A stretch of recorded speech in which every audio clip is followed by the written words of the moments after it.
Hello students, this is Vivek from Shiv Jyoti Educational Group.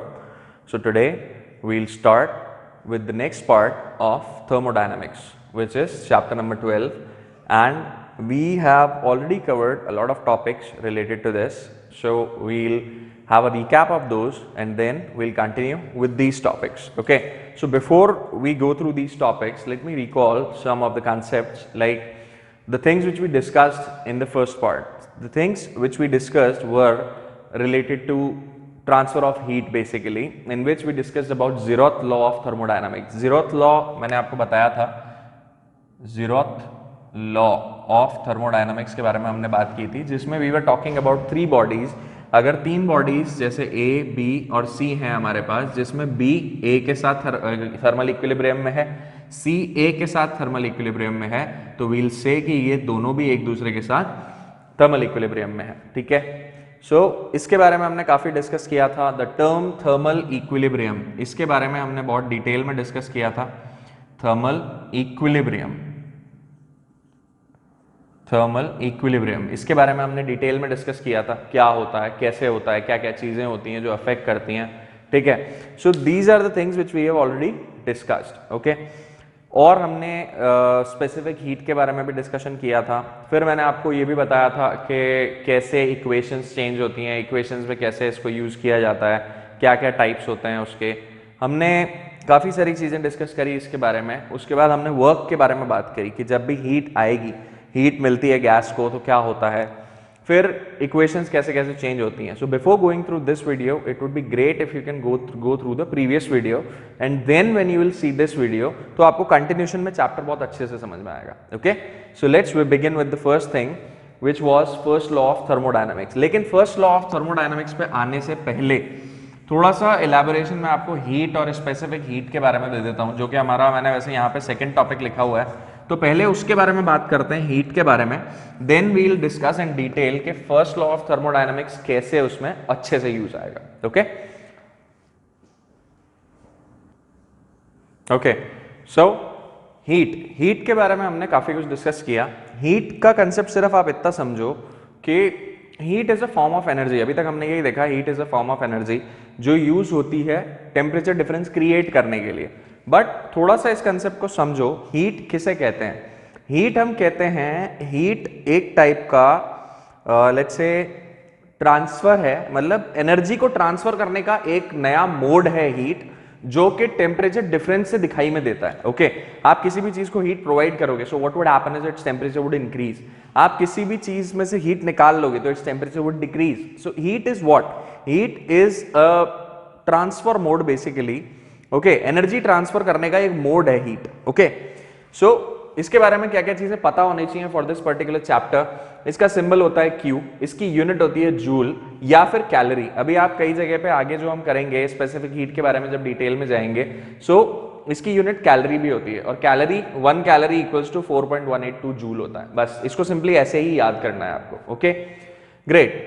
Then we'll talk about specific heat capacity. Specific heat capacity previous video में भी मैंने आपको बहुत अच्छे से समझाया, but I am just explaining these concepts to you again because ये अब काम आएगा. Okay, again. तो कुछ चीजें इसके बारे में क्लियर होनी चाहिए. स्टेप बाय स्टेप मैं बता रहा हूँ आपको, आप इसी तरह से फॉलो करो. ठीक है, C से डिनोट करते हैं इसको, और this is the formula for specific heat capacity which is Q by m del T.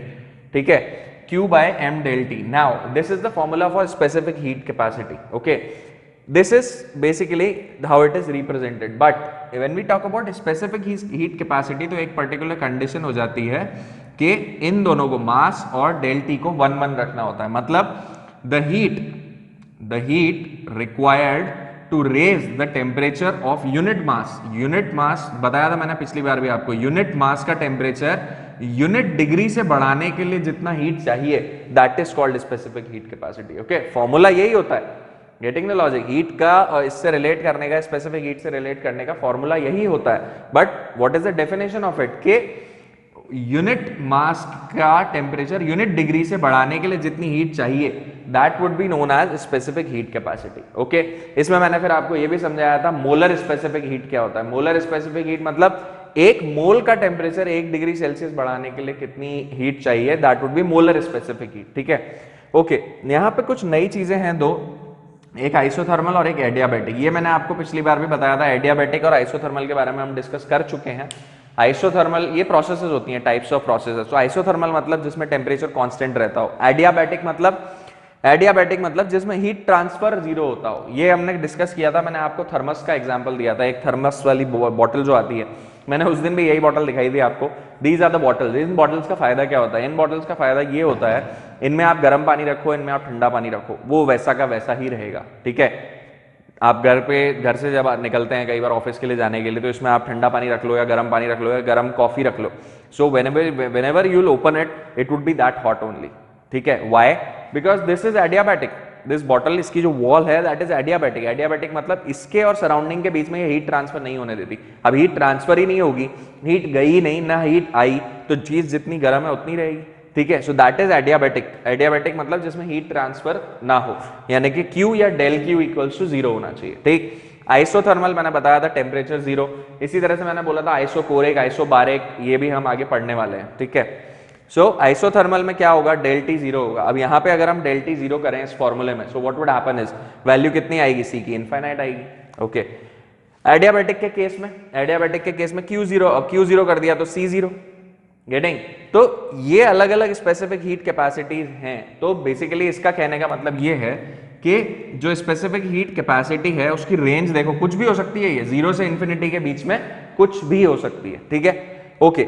Molar specific heat capacity समझ में आ गया? जैसे स्पेसिफिक हीट कैपेसिटी है the amount of energy required, the amount of heat required to raise the temperature of unit mass through unit degree Celsius और 1 डिग्री सेल्सियस is called specific heat capacity. Molar क्या हो जाएगी? The amount of heat required to raise the temperature of 1 mole of a gas by 1 डिग्री सेल्सियस is called as molar specific heat, ठीक है। अब इनके सिंबल्स थोड़ा सा याद कर लो। इसको ऐसे रिप्रेजेंट करते हैं CV और CP। अब ये CV और CP क्या है? CV और CP है कि अगर एक कांस्टेंट वॉल्यूम पे बात करें, if we are keeping the volume constant, then the capacity, the specific heat capacity जो चाहिए होगी, मोलर स्पेसिफिक हीट कैपेसिटी, उसको CV से डिनोट करते हैं। और कांस्टेंट प्रेशर पे बात करें तो उसे CP से डिनोट करेंगे। Getting the logic? कि वॉल्यूम कांस्टेंट रखिए, एक आपने कोई बर्तन लिया, एक लेट्स से एक वेसल ली, एक वेसल में आपने पानी डाला and what you want is कि उसकी वॉल्यूम कांस्टेंट रहनी चाहिए, वॉल्यूम कांस्टेंट रहे, ठीक है, और उसका टेम्परेचर भी राइज हो जाए। अंडरस्टैंड? ये तो हीट तो देनी है but keeping the volume constant. तो वॉल्यूम कांस्टेंट रखते हुए अगर हमें किसी भी गैस का टेम्परेचर 1 डिग्री से बढ़ाना है, 1 मोल का, तो what would happen is, getting the logic, यही होगा, क्या होगा? That the amount of heat which is required would be CV, it would be termed as CV, okay। next at constant pressure पे बात करें तो आप प्रेशर कांस्टेंट रखना है, वॉल्यूम बढ़ती रहे घटती रहे कोई दिक्कत नहीं है, बट प्रेशर कांस्टेंट रखना है, तो उसमें जो हीट चाहिए रहेगी that would be known as CP। और इन दोनों के बीच में एक रिलेशन आता है, आप देखना, आप इसमें कंफ्यूज मत होना, कई जगह किताबों में ऐसा दिया होता है, एक छोटा C बना के V बना रखा होगा और एक बड़ा C बना के V बना रखा होगा, तो ये जो होती है ये हो जाती है मोलर स्पेसिफिक हीट और ये सिंपल नॉर्मल स्पेसिफिक हीट हो जाती है, ओके। मोलर मतलब we are talking about number of moles and this is we are talking about unit mass के बारे में। यूनिट मास का टेम्परेचर यूनिट डिग्री से बढ़ाने के लिए जो चाहिए होती है हीट, दैट इज ये स्मॉल वाला एंड ये मोलर वाला कंसेप्ट होता है, ठीक, ओके। इनमें एक रिलेशन होता है which is CP minus CV equals to R, okay. CP minus CV equals to R, ये R भी हम लोग डिस्कस कर चुके हैं प्रीवियस वीडियो में, अच्छे से बताया मैंने इसके बारे में। सो ये रिलेशन आप ध्यान रखो कि CP minus CV equals to हो जाता है R, always, this is true, always true, ठीक है। इसे मेयर्स रिलेशन बोलते हैं, ठीक है। क्या होता है, कैसे होता है, that is not what you should be worried for. इसका यूज जो न्यूमेरिकल्स में आएगा वो आपको पता होना चाहिए। तो this is just a relation which you should remember always, CP minus CV equals to R। दूसरा, एक और कंसेप्ट हमने डिस्कस किया था पिछले वीडियो में, degree of freedom. Degree of freedom के बारे में मैंने आपको बताया था कि अकॉर्डिंगली सारा मैंने काइनेटिक एनर्जी से रिलेट करके आपको एक एक चीज मैंने डिटेल में बताई थी कि according to kinetic energy, according to potential energy क्या क्या चेंजेस होते हैं और उसके अकॉर्डिंग डिग्री ऑफ फ्रीडम कैसे डिफाइन होती है। इट इज बेसिकली कि एक गैस का मॉलिक्यूल कितने डायमेंशन में घूम सकता है, उसके अकॉर्डिंग ये डिफाइन होता है डिग्री ऑफ फ्रीडम। जैसे मोनोएटॉमिक के लिए डिग्री ऑफ फ्रीडम 3 होती है, क्योंकि उसके बाद 3 ही डायरेक्शन होती हैं, याद करो, X, Y, Z 3 ही डायरेक्शन है, तो डिग्री ऑफ फ्रीडम 3। डायटोमिक के पास 2 डायमेंशन और आ जाते हैं रोटेशनल वाले, ठीक है, तो उसकी वजह से उसकी डिग्री ऑफ फ्रीडम हो जाती है 5। नेक्स्ट पॉली एटॉमिक के लिए डिग्री ऑफ फ्रीडम हो जाती है 6। ये डिग्री ऑफ फ्रीडम का कंसेप्ट याद रखना, ओके। इसी डिग्री ऑफ फ्रीडम को हम रिप्रेजेंट करेंगे F से, ओके। तो CV हो जाती है F/2R, ठीक है, CV हो जाती है F/2R, सिंपल फॉर्मूला है इसका, ओके। तो इसको अगर यहां पे पुट किया जाए, CV को F/2R अगर हम पुट करें तो उससे हम CP निकाल सकते हैं, इसको इधर भेज के ऐड करके, तो उससे हमारे पास आएगा CP = F/2 + 1R, ठीक। ये चीजें आपको क्लियर होनी चाहिए कि CP और CV का फॉर्मूला कैसे कैलकुलेट होता है। सिंपल जो डायरेक्ट चीजें कैलकुलेट और यूज में आने वाली हैं वही सारी हम लोग डिस्कस कर रहे हैं आज, ठीक है। So this is heat, this is specific heat capacity, ये molar specific heat capacity, and this is the formula CP - CV = R, ठीक है, which is known as Mayer's relation, ठीक है। तो ये चीज क्लियर होनी चाहिए आपको, okay. So next thing is let's talk about work done. Work done के बारे में हमने पहले भी डिस्कस किया है। वर्क डन मैंने आपको उसी टाइम समझाया था किस तरह से कैलकुलेट होता है, किस तरह से इक्वेशन बनती है उसकी। इक्वेशन जो हमारे सामने आई थी इट वाज दिस वन, मैंने आपको बताया था it is simply W = P × ∇V। अब कैसे डेराइव हुई थी, क्या हुआ था, ये मैंने पिछले वीडियो में अच्छे से बताया है, जस्ट गो थ्रू इट तो आपको और क्लियर हो जाएगा। तो ये इक्वेशन थी W = P ∇V। अब ये वाली इक्वेशन कब काम में आती है, ये वाली इक्वेशन इज लाइक जब कोई फंक्शन न दे रखा हो आपको वॉल्यूम का, या फिर P जो है P कांस्टेंट है, सिंपल। अगर P कांस्टेंट है तो you can directly use it, okay. आप P × ∇V कर सकते हो if P is constant. But अगर P वैरी कर रहा है या कोई फंक्शन दे रखा है हमारे को, कोई भी एक फंक्शन दे रखा है, तो you can use this integration formula. ये भी मैंने पिछली बार बताया था कि ये dw था, dw को इंटीग्रेट करेंगे तो you'll get w over here, और इधर ये इंटीग्रेट हो जाएगा v1 से v2 तक, ठीक है। So this is how you calculate work done in a particular process. अब मान लो एक ये प्रोसेस है, ठीक है, एक ये ग्राफ है, लेट्स से ये एक PV ग्राफ है, ठीक है। तो PV ग्राफ में हाउ टू कैलकुलेट के किस तरह से चेंजेस होते हैं, क्या है इसमें। अगर हम बात करें कि ये प्रोसेस लेट्स से A से स्टार्ट हुई and it followed the path A to B, B to C and back to A, ठीक है। तो अब अगर मैं आपसे पूछूं कि what is the total work done in this case, in this particular case, ये जो डायग्राम बना हुआ है इसमें अगर मैं आपसे पूछूं कि ये एक प्रोसेस है, एक प्रोसेस का डायग्राम है, आप ऐसा समझो, ठीक है। तो इस एक प्रोसेस में अगर हम बात करेंगे इसमें पूरा वर्क डन कितना हुआ, तो हाउ विल यू कैलकुलेट। कई लोगों के दिमाग में क्वेश्चन आएगा कि सर A से स्टार्ट हुए, कहीं भी गए, वापस A पे आ गए ना, तो वापस अगर A पे आ गए तो वर्क डन हुआ ही नहीं। ये भी कई लोगों के दिमाग में डाउट होता है। So understand this work done, basically this is not a state function.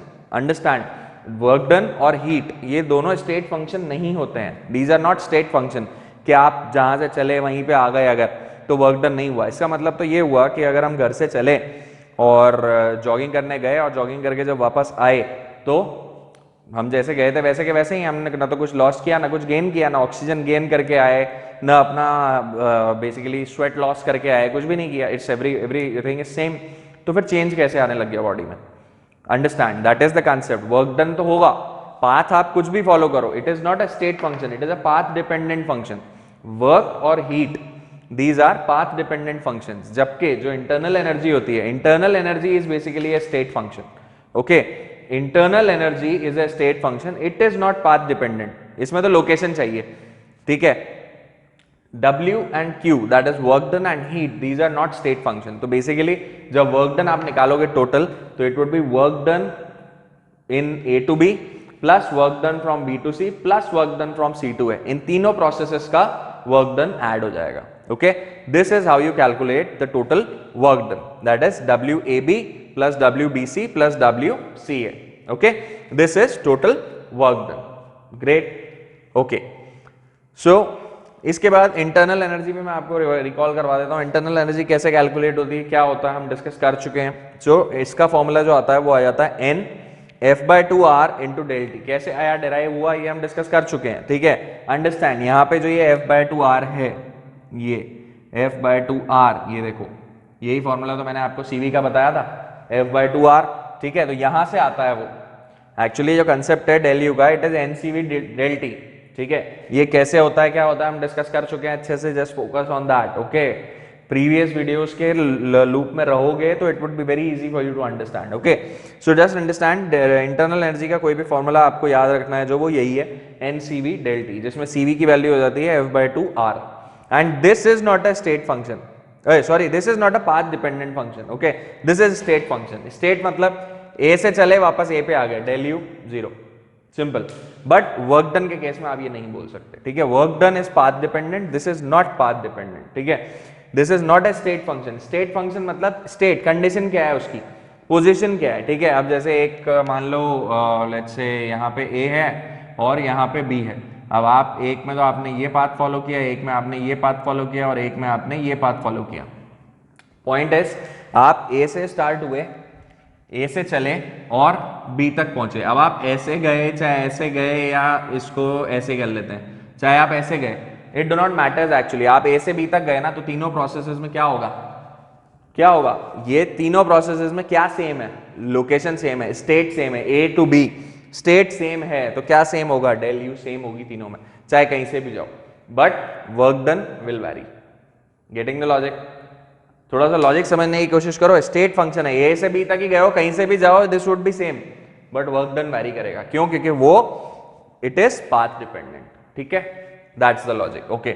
So first law के बारे में हमने बात करी। फर्स्ट लॉ का फॉर्मूला जो होता है, फर्स्ट लॉ मैंने आपको बताया था, फर्स्ट लॉ ऑफ थर्मोडायनामिक्स क्या कहता है, यही कि जो टोटल हीट है that is equal to the sum of the internal energy and the work done by the system, ठीक है। एक पर्टिकुलर सिस्टम में जितनी भी हीट जनरेटेड है that is equal to the work done, sum of the work done and the internal energy, ठीक है। इसका स्टेटमेंट अच्छे से पढ़ सकते हो आप उसमें से, वीडियो में से, and this is the formula which you need to remember. इसी फॉर्मूले के हिसाब से this is an assignment for you, ये न्यूमेरिकल आप करोगे एंड करके देखो इसको समझ में आता है कि नहीं, okay. Then we will discuss it later on. क्या है numerical? 1 mole of helium, helium यानी कि मोनो एटॉमिक गैस। हीलियम देने का लॉजिक ही यहाँ पे ये है कि मोनो एटॉमिक गैस दे दिया आपको, F = 3 आ गया आपके पास, okay. Now 1 mole of helium is heated from 25 degrees Celsius to 125 degrees Celsius at constant pressure। समझो कांस्टेंट प्रेशर मतलब P कांस्टेंट है, यानी कि Cp पिक्चर में आएगा यहाँ पे, ठीक है। You need to find Q, del U and W, that is heat, internal energy and work done। अब सारे फॉर्मूले आपको मालूम है, सारी चीजें यू नो, बस ये फॉर्मूलों में पुट करके एंड कैलकुलेट करना है। डेल टी हमारे पास यहाँ से आ ही गया, डेल टी कितना है 100, ठीक है। Del T equals to 100 degree Celsius, simple. तो बस इसको यूज करो एंड ये न्यूमेरिकल करो, बाकी डिटेल में मैं बताऊंगा बाद में, ठीक है। Now next thing is types of processes. ये चीज क्लियर होनी चाहिए। We are done with first law, we are done with specific heat, we are done with work done also. Now we will discuss about types of processes. Types of processes में क्या होता है? Types of processes में isobaric process है, isochoric process है और isothermal process है और एडियाबैटिक है। इसमें से आइसोथर्मल और एडियाबैटिक मैं आपको बता चुका हूं। आइसोथर्मल क्या होता है? आइसोथर्मल मींस जिस पे टेम्परेचर कांस्टेंट है, ओके। जब टेम्परेचर कांस्टेंट है दैट इज डेल टी 0 हो जाता है इसमें, डेल टी इक्वल टू 0 हो जाता है इस केस में। Then we have adiabatic. Adiabatic अभी समझाया था मैंने आपको, it is del Q equals to 0, no heat transfer. Isochoric, isochoric में क्या है? वी कांस्टेंट है, यानी कि डेल वी इक्वल टू 0 है। नाउ अब यहीं पे थोड़ा सा कंसेप्ट आपके दिमाग में क्लियर होता जाना चाहिए। डेल वी 0 है, डेल वी 0 है, और यहाँ पे हमने वर्क डन का फॉर्मूला क्या लिखा हुआ है? P del V. Work done का फॉर्मूला क्या है? P del V. Getting the logic? तो वर्क डन अगर P डेल वी है तो व्हाट वुड हैपन? फॉर्मूला क्या है वर्क डन का? P del V. अगर डेल वी 0 है तो वर्क डन कितना है? 0। सो आइसोकोरिक प्रोसेस में आपको समझ में आ जाना चाहिए कि work done would B 0, okay. Now isobaric process. Isobaric process मतलब P कांस्टेंट या फिर यूं कह लो डेल P इक्वल टू 0। अगर P कांस्टेंट है तो भी मैंने वर्क डन में आपको क्या बताया था?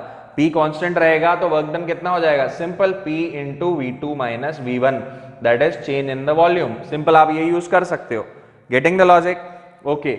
एडियाबैटिक, एडियाबैटिक में डेल Q 0 हो रहा है। डेल Q अगर 0 हो रहा है तो इस फॉर्मूले में पुट करो इसको।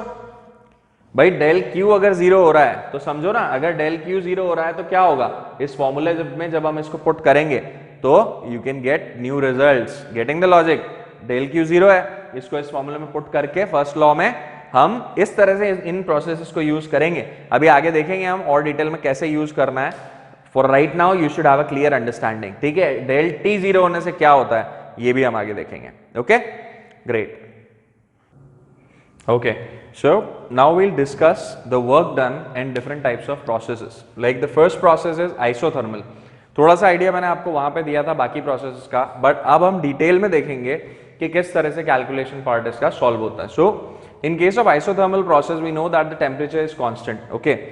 नाउ जस्ट अंडरस्टैंड, यहां मैंने लिखा हुआ है for n moles of a gas, so we would be talking about n moles of a gas, ठीक है। कई जगह पे अगर हम 1 मोल की बात कर रहे हैं तो वहां पे हम n को 1 ले लेंगे। आइडियल गैस की इक्वेशन आपको याद होनी चाहिए, PV इक्वल्स टू nRT होती है, ओके। वो हम यहाँ पे बहुत यूज करेंगे। तो वर्क डन का फॉर्मूला हमें मालूम है, dW का इंटीग्रेशन यानी कि PdV का इंटीग्रेशन V1 से V2 तक, ये फॉर्मूला हम देख चुके हैं। Now let's see how to use it. PV equals to nRT, general equation, so P equals to nRT by V हो जाएगा, सिंपल। इसको उठा के आपको यहाँ पे पुट करना है। जब यहाँ पे पुट करेंगे तो we'll get this thing, nRT V dV, n R, n is number of moles, R gas constant, और यहाँ पे आइसोथर्मल होने की वजह से T भी कांस्टेंट है, तो nRT कांस्टेंट पूरा का पूरा बाहर आ जाएगा। Integration of dV by V आएगा यहाँ पे V1 से लेके V2 तक, ओके। dV बाय V यानी कि 1 बाय V का इंटीग्रेशन, ये फर्स्ट चैप्टर फिजिक्स का जो पढ़ा था उसमें मैंने अच्छे से ये चीज बताई थी, या आप लोगों को अभी भी याद होनी चाहिए। 1 बाय V या 1 बाय X का इंटीग्रेशन जो होता है वो log X होता है, log X with base E, तो log X log V with base E आ जाएगा यहाँ पे। V1 से लेके V2 लिमिट हो जाएगी, upper limit lower limit. Answer क्या आएगा, log E V2 minus V1, upper limit minus lower limit, ठीक है।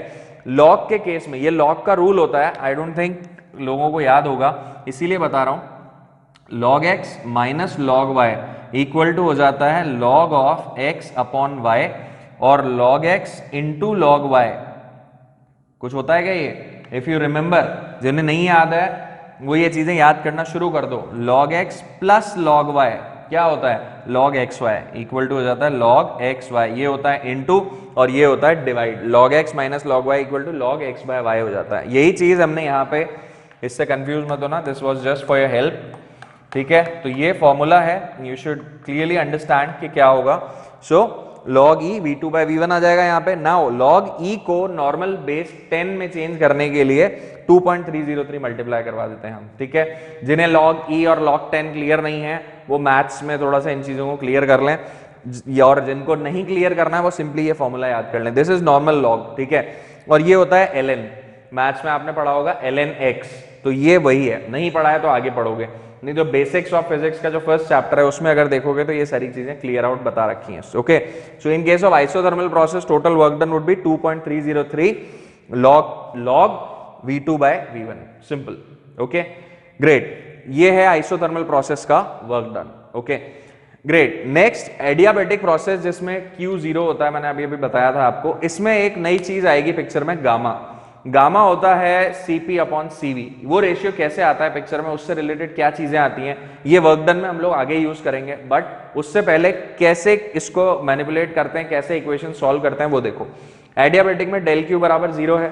फर्स्ट लॉ में अगर ये चीज हम पुटअप करेंगे, डेल क्यू बराबर del U plus del W होता है, तो इसमें अगर डी क्यू यानी कि छोटा सा चेंज, डेल क्यू यानी कि बड़ा चेंज, तो डेल बोलूं या डी बोलूं तो कंफ्यूज मत होना, ठीक है। अगर Q को हमने 0 कर दिया तो du प्लस dw 0 हो गया। अब du और dw की वैल्यूज फाइंड आउट करते हैं। du इंटरनल एनर्जी का फॉर्मूला मैंने बताया था NCV del T, NCV dt। अब यहाँ पे अगर नंबर ऑफ मोल्स हम 1 मोल कंसिडर कर लें तो ये हो जाएगा CV dt, और W का फॉर्मूला PdV होता है, इसको यहाँ पे पुट कर दिया, सिंपल। गेटिंग द लॉजिक, यहाँ पे कंफ्यूज मत होना। du का फॉर्मूला अभी थोड़ी देर पहले भी मैंने बताया था, NCV dt होता है, NCV del T। यहाँ पे n की जगह पे मैंने 1 मोल लिया, यहाँ पे लिखा हुआ है for 1 mole of ideal gas, ठीक है। तो इसको इक्वेशन 1 मान लो अभी। Now for 1 mole of ideal gas PV equals to RT होता है, ठीक है। PV इक्वल्स टू nRT होता है, उसमें n की वैल्यू 1 रख देंगे तो PV इक्वल्स टू RT आया। Now we will differentiate both the sides. Now ये पार्शियल डिफरेंशिएशन जो पिक्चर में आता है ना, ये कई लोगों को क्लियर नहीं होता। जैसे P इंटू V का डिफरेंशिएशन जब करना है पार्शियल, तो कैसे होगा, ये तो होता है आपका प्रोडक्ट फॉर्मूला से। प्रोडक्ट कैसे, P को रखो, V को डिफरेंशिएट करो तो dV आएगा, प्लस V को रखो, P को डिफरेंशिएट करो तो dP आएगा। ये पार्शियल डिफरेंशिएशन कहलाता है, ठीक है।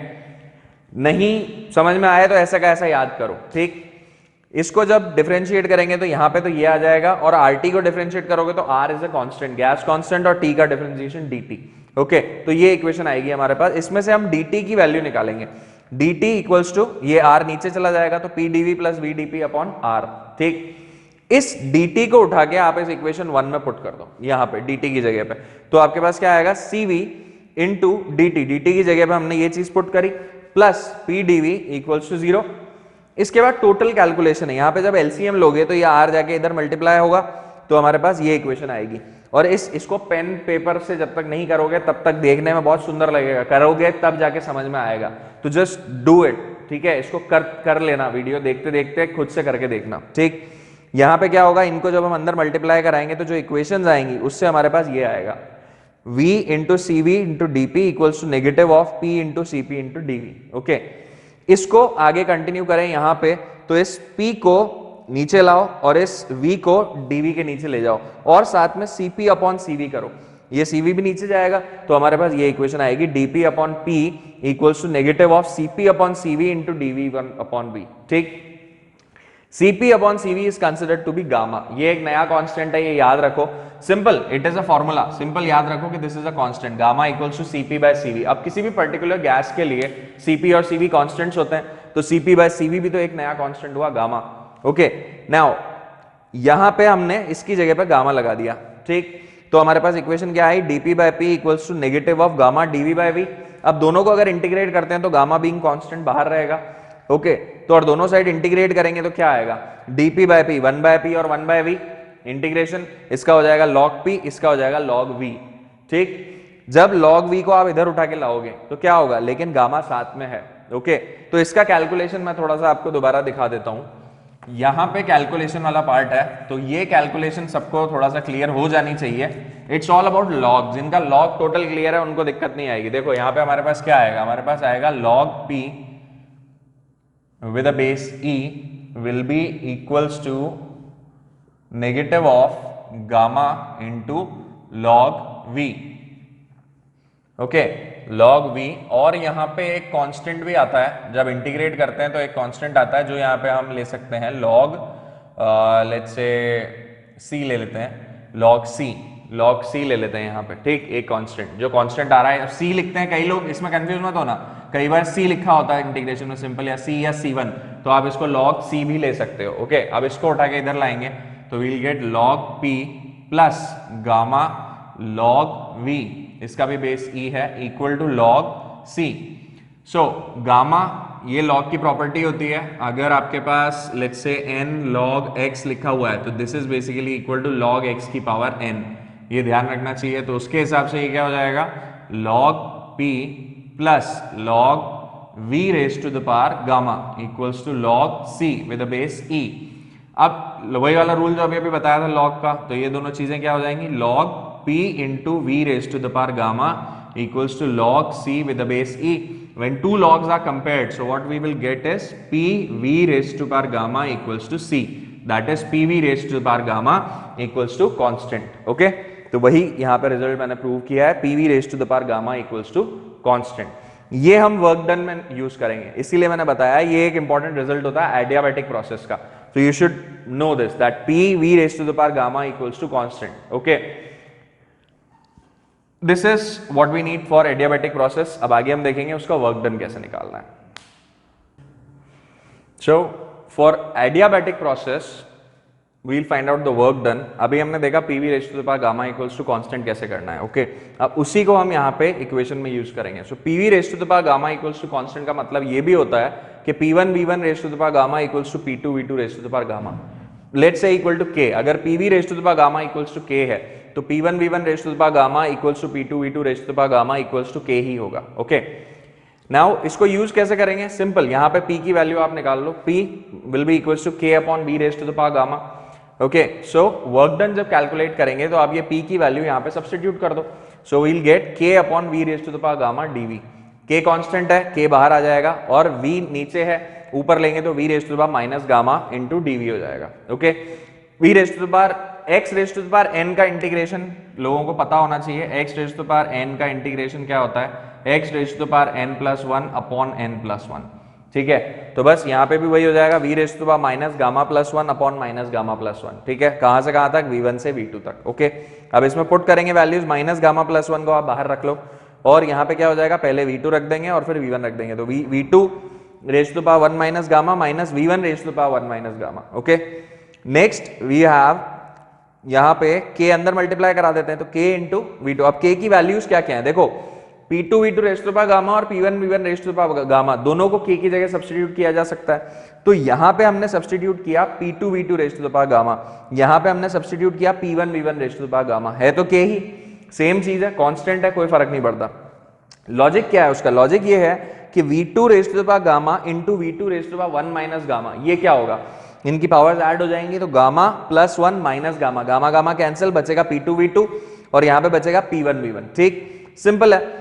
P2 V2 minus P1 V1, इसको अगर नेगेटिव साइन इसमें से कॉमन ले लें तो P1 V1 minus P2 V2 हो जाएगा। वो नेगेटिव साइन से आप इस 1 माइनस गामा को गामा माइनस 1 लिख सकते हो, या उल्टा कर लो, इसको गामा माइनस 1 लिखना है तो एक माइनस का साइन कॉमन आएगा, वो माइनस का साइन जब अंदर मल्टीप्लाई होगा तो you will get P1 V1 minus P2 V2। Okay, so work done क्या आया? 1 upon gamma minus 1 into P1 V1 minus P2 V2। Now equation हमें पता है PV इक्वल्स टू nRT, तो बेसिकली क्या हो जाएगा?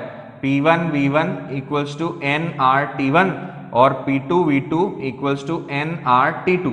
अगर ये भी सब्स्टिट्यूट करते हो आप यहाँ पे P1 V1 की जगह पे तो nR बाहर आ जाएगा, T1 माइनस T2। ओके, सो ये दो फॉर्मूले हैं जो आपको पता होना चाहिए फॉर एडियाबेटिक। ठीक है, तो यही दो प्रोसेसेस हैं जिनके वर्क डन में you need to put in a lot of effort. बाकी मैंने आपको समझाया, जब आइसोबारिक प्रोसेस हो गया, आइसोबारिक का मतलब होता है प्रेशर कांस्टेंट है, तो वर्क डन कितना हो जाएगा? वर्क डन हो जाएगा Vf minus Vi। P constant है तो P डेल V हो जाता है वर्क डन। ओके, ये अभी भी पहले डिस्कस कर चुके हैं हम। ठीक है, नेक्स्ट वी वुड हैव, ये तो हुआ आपका आइसोबारिक प्रोसेस में। आइसोकोरिक में क्या होता है? आइसोकोरिक में it's like del V equals to 0, del V equals to 0 है तो W इक्वल्स टू 0 है। ये दोनों प्रोसेसेस में हमने डिस्कस कर लिया। एडियाबेटिक और आइसोथर्मल का हम डिस्कस कर चुके। So just go through them properly, अच्छे से पहला फर्स्ट वीडियो देखो, देन ये वीडियो देखो, इनको देख के प्रैक्टिस करो। ओके, तभी ये चीजें अच्छे से समझ में आएंगी। Okay, great.